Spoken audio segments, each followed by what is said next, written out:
Hello, and once again, thank you so much for joining me, Jan Harp, on whichever social media platform you're watching this. So if you are on YouTube right now, please hit subscribe. If you're on Facebook or LinkedIn or Instagram, whichever one you're on right now, please hit the heart button, follow us. We appreciate when you share this. So as promised, this is part two on how to utilize social media. In part one, we talked about some great tips that you can utilize in order for you to teach the algorithm what it is that you are interested in. If the algorithm bases what it shows you on how you navigate social media, they're going to put stuff in front of you based on who had the most money to get that ad across to you.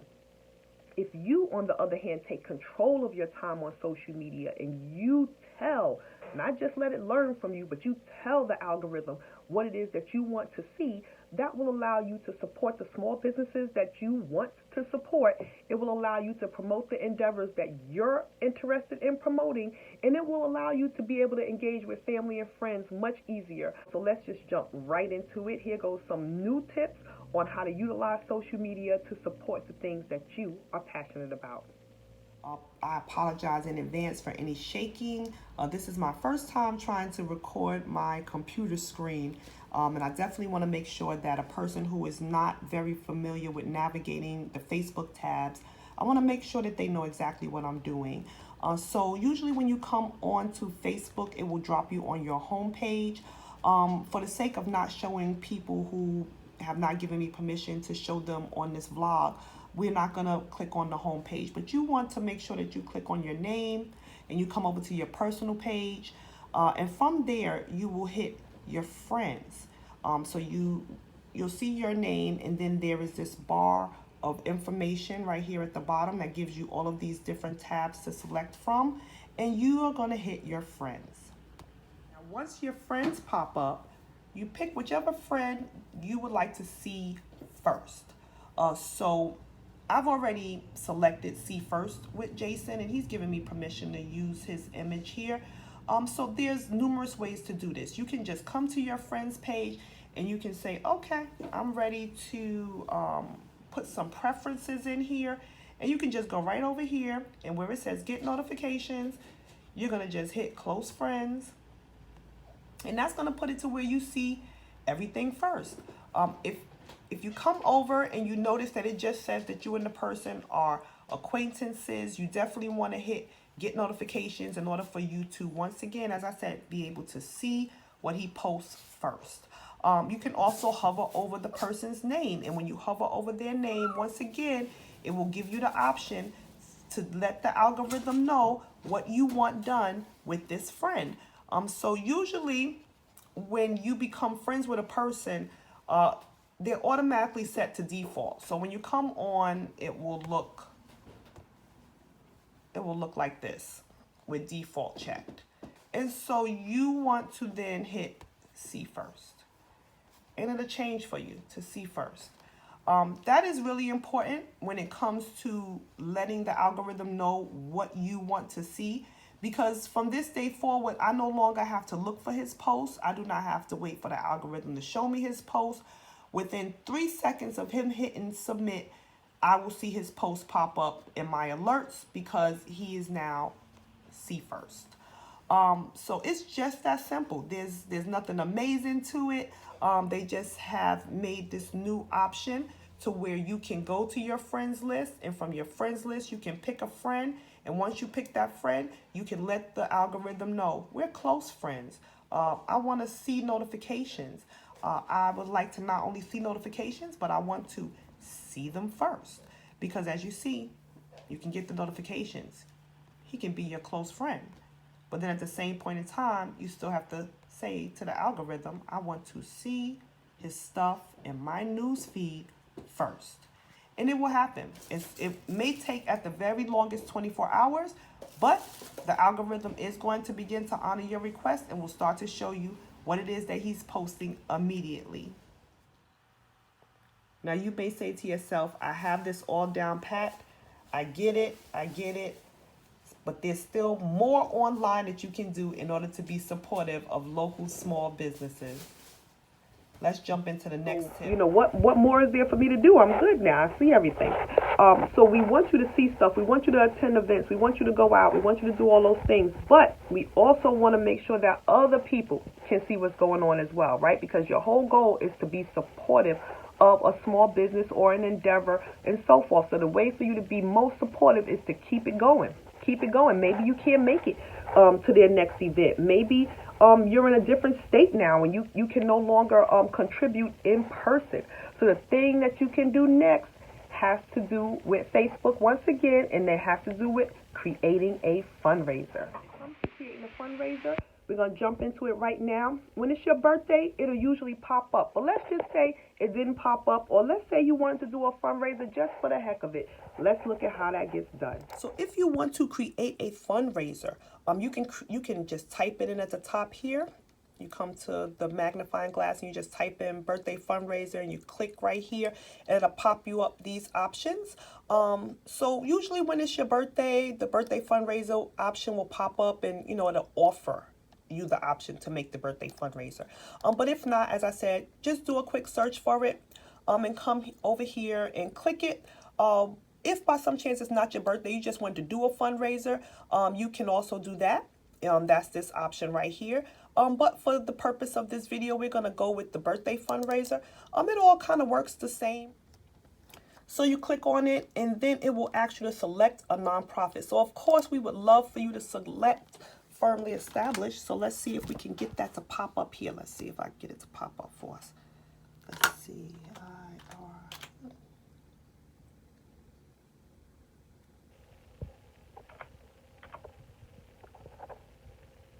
And there we go. Firmly established popped up right there. So by the time you finish typing firmly, you may have to put in a space and hit established, but either way, it should pop up for you right there at the top. And so you would just click it. Now, I don't know, it might at some point tell me this is not your birthday, but it walks you through it. It walks you through it. So it automatically put us in there. And it's going to ask you how much do you want to raise. You know, you can put in however much you want to put here that you want to raise. And then it asks you when should your fundraiser end. So we're just going to go ahead and click next. And so then it gives you the ability to put some information in. This is where you let your friends or your family or your supporters know why it is that you're doing this fundraiser. And then you can pick a great photo to utilize. You can use one of Facebook's photos, which I do not encourage, because of course when people see generic photos, they say to themselves, oh no, I don't want to do that. So, you know, post you know, a really engaging photo so that people can say, oh, you know what, I don't mind giving to that. And I'm not going to click create because I do not want to have to get rid of it. And as soon as you hit create, before you even hit delete, people have already seen it. This is definitely a great way to support something that you're passionate about, is to hit that fundraiser tab. Especially local nonprofits, local small nonprofits, they need this support from you because it's not very easy. Many people come for business coaching and they are interested in starting a nonprofit because they feel as though if they start a nonprofit, then they can be opened up to receive grants and receive donations. And this is true. You do open yourself up to receive grants and donations. The only thing is that not everyone gives. So the thing is that, you know, the more times that you show a worthy cause, the more times that you put information in front of your supporters and your friends and family, this makes people have trust for that nonprofit. They feel as though this is somewhere that they should put their money, and then they're more willing to give and to donate. So the great thing about fundraisers is that you are giving the people who already know you, who are already supporters of whatever it is that you have going on in your personal life, you're letting them know that, hey, this is something that I'm really passionate about and I would love your support. So as I said, you know, sometimes it's about bringing other people along, helping that small business or that small nonprofit, that local nonprofit, get exposure. Marketing is all about exposure, developing leads lead to business. So the thing is that every time that you share something, every time you help a nonprofit or a small business to get their information out there to the broader population, you are helping them to receive something that they do not have the money to receive, which is marketing, advertising time. People who have big budgets, they are not worried because they are advertising on TV, on the radio, during the Super Bowl, doing all these things. But small businesses, they're constantly trying to get creative on how do I reach more people? How do I get my ad in front of more people? And so when you do fundraisers, if you do, an event that is being publicized by that small business, if you take that event and then share it on your page, you take it fundraiser and you share it on your page, and you encourage people to join in with you in supporting this endeavor, trust me, it makes a huge difference. The great thing about Giving Assistant is that there is an extension, a button that you put on your taskbar. And as soon as you attach that button to your taskbar, it will then begin to alert you each time you're going to make a purchase that will result in a portion or percentage of that purchase being given as a donation to the nonprofit of your choice. So the thing is that you didn't have to do anything different. All you did was go shopping wherever it is you usually go shopping online, whether it's Vistaprint, maybe you were getting some business products, or maybe you were going on Walmart.com or somewhere, and Giving Assistant will let you know, boom, if you make this purchase, this is how much of a donation is going to be given to the nonprofit that you selected. So once again, online is where it is at, especially if you're saying to yourself, I would love to donate, I just don't have the money, or I would love to be involved, I just don't have the time. Online is where it's at. You can help a small business to get so much exposure just by doing a few little things that really are just an extension of what you're already doing online anyway. So let's jump into it. GivingAssistant.org. Test page. It takes all of 2 minutes to set up. So this is right after you choose your screen name and your password. It gives you this screen next. So what you would do is you would type in GivingAssistant.org. You are going to sign up to be on the platform, similar to how you would sign up to be on Facebook. Just as simple. It's just like 3 questions, and then boom, you're on this page. And so you can select, this is if you are setting it up as a business, like you're setting it up like you're the nonprofit, then you can choose to pay, so that way you will receive higher cashback rates. You'll receive a bigger donation. And this one is the one that I'm going to select for right now, because this is, like I said, this is just a dummy account just to give us a little idea of what they have going on this GivingAssistant.org platform.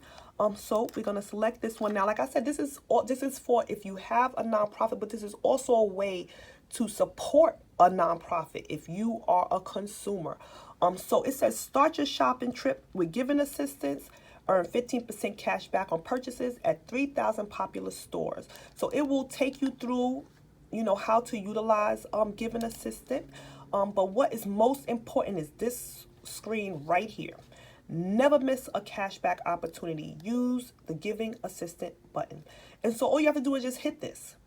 Once I hit this, it's going to put a little extension at the top right here. And then every time I go to purchase something, it's going to tell me what I'm going to get back. So if you can see beneath it, you see it has Home Depot. How many of us shop at Home Depot? Even if you're only going to get something small, every time you shop there, it's up to 4% back. So they have so many different places. There's Vistaprint.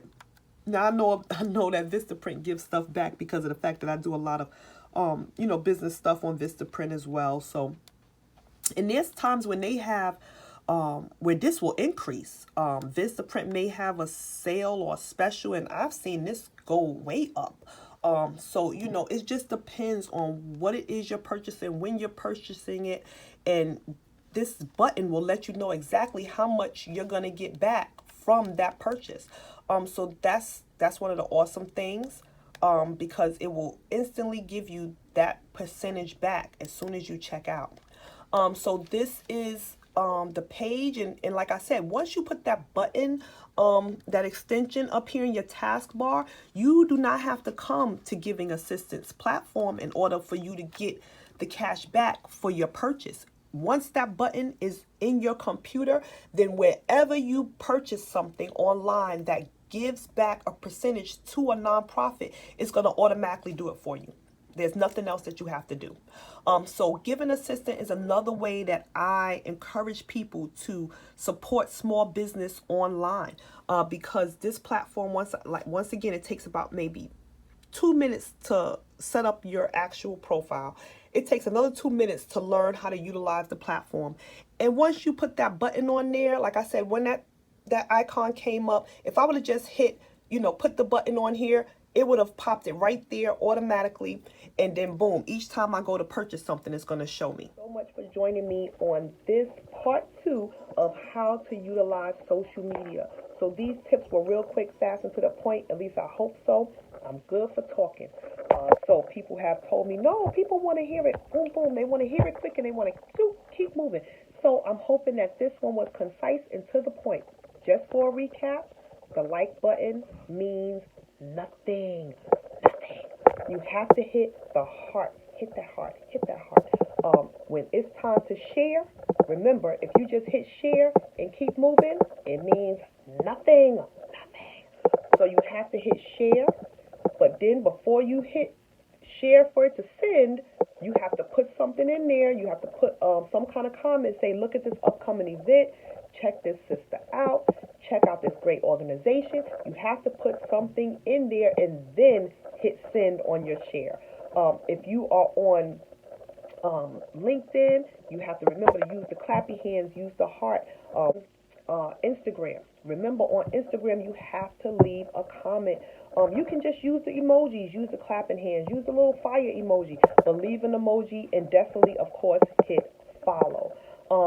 You want to train the algorithm. We talked about the misconception that no, you're not just spending a little bit of fun time on social media. Someone is utilizing your time for their marketing purposes. So it's up to you on whether or not you want to let the algorithm know what you want to see. You can train the algorithm to show you the things that your friends and family are doing. You can train the algorithm to show you the businesses that you want to be updated about. So thank you so much once again for joining us. Please hit share and help other people see this message. We at Holistic Coaching always appreciate you.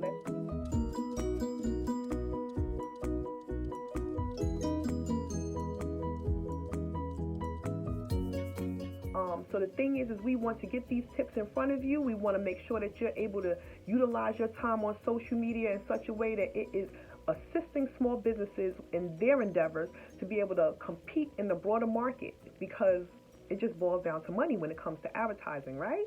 So the thing is that if you do not have the money, but you do have the supporters, then you are in a good position to be able to benefit from social media marketing.